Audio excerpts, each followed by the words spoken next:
Ayodeji Bolanle aya Fatokun. Ayodeji Bolanle aya Fatokun. Ọjọ́ ìbí rẹ̀ lónìí jẹ́ májó máyọ̀. Ayodeji Bolanle aya Fatokun. Ayodeji Bolanle aya Fatokun. Ayodeji Bolanle aya Fatokun. Ọjọ́ ìbí rẹ̀ lónìí jẹ́ májó máyọ̀. Ayodeji Bolanle aya Fatokun. Olórí Captain Sunday lèmi bá lọ o. Ọlọ́jọ́ ìbí mú jójó májó máyọ̀.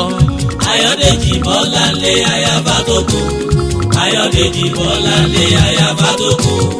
Ọjọ́ ìbí rẹ̀ lónìí jẹ́ májó máyọ̀. Ayodeji Bolanle aya Fatokun. Ọlọ́jọ́ ìbí wọṣọ tó dára sọ́rùn, bàtà tó dára lẹ́sẹ̀, ìjó ọ̀pẹ ya ṣàkọ sí wọn lọ́rùn, orí ẹlẹ́gàn ló bàjẹ́. Ọlọ́jọ́ ìbí ò wáyé àláyé. Aya rere lọ́dẹ̀dẹ̀ ọkọ ṣàkọ sí wọn lọ́rùn o. Aya rere tí mo bá ròde, Ayodeji ṣá ló ní tèmi. Ìyá Yọ̀mídé lọ lọ́rọ̀ mi.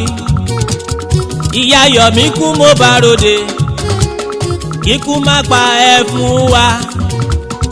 Ẹ bá mi kí ìyá Yọ̀mí pọ̀ sí i. Olórí tó ṣọjọ́ ìbí. Captain Sunday Fatokun ló sọ wípé ẹni àpọ́nlé alálùbáríkà láyà mi o. Ẹni àpọ́nlé adùnbárí láyà mi o. Kò láfiwé Ayodeji ò láláfijọ́. Kò láfiwé olórí ò láláfijọ́. Congratulations o. Ó ń dùn ọkọ nínú, ó ń tẹrí ibà fọ́kọ. Ó múnú ọmọ dùn, ó káwọn mọ̀lẹ́bí mọ́ra. Ó mọ bí tọkọ kù sí síbẹ̀ kì í bínú sọkọ. Ẹni àpọ́nlé l'Ayodeji ẹni àyẹ́sí ni Bolanle. Ẹni àpọ́nlé alálùbáríkà láyà mi o. Ẹni àpọ́nlé adùnbárí láyà mi o. Kò láfiwé Ayodeji ò láláfijọ́. Kò láfiwé olórí ò láláfijọ́. Congratulations o. Ìwà pẹ̀lẹ́ àti ìwà tútù ńlọbìnrin fi ń jáàyò lọ́dọ̀ ọkọ rẹ̀ títí dalẹ́. Àfikún ńlá ńlẹ̀wà ojú àtẹ̀rín músẹ́ tó fanimọ́ra. Ojoojúmọ́ ńlọ yẹ ká máa ṣàpọ́nlé aya alálùbáríkà. Dikínẹ́sì Ayodeji Bolanle aya Sunday Fatokun okú ọdún o. Olóríire pàtàkì láwùjọ obìnrin. Ìwà obìnrin ní sọbi tí ó wà lóòkan àyà ọkọ tó fẹ́ sílé.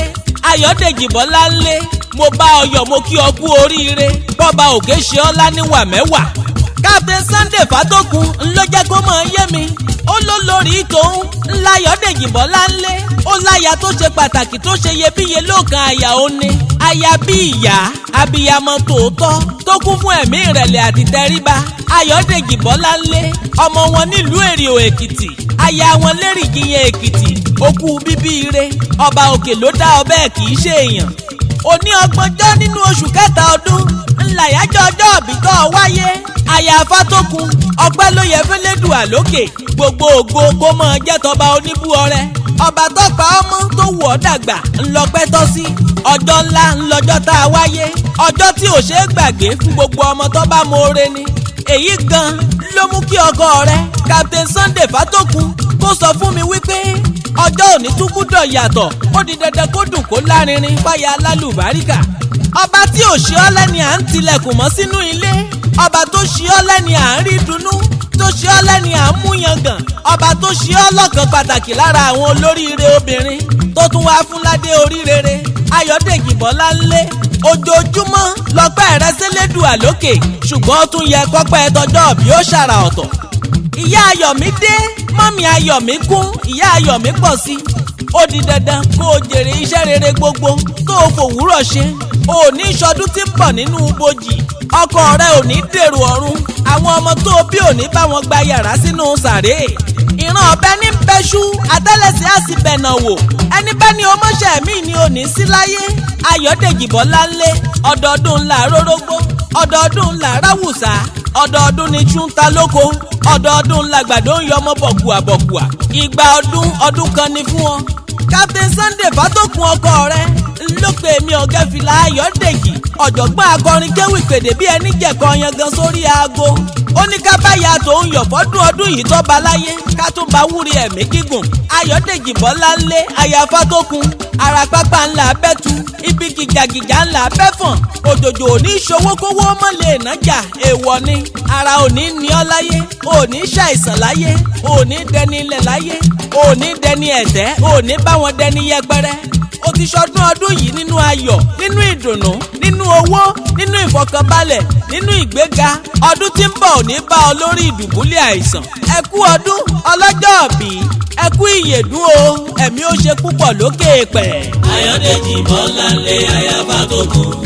Ayodeji Bolanle aya Fatokun. Ọjọ́bí rẹ̀ lónìí jẹ́ májó máyọ̀. Ayodeji Bolanle aya Fatokun.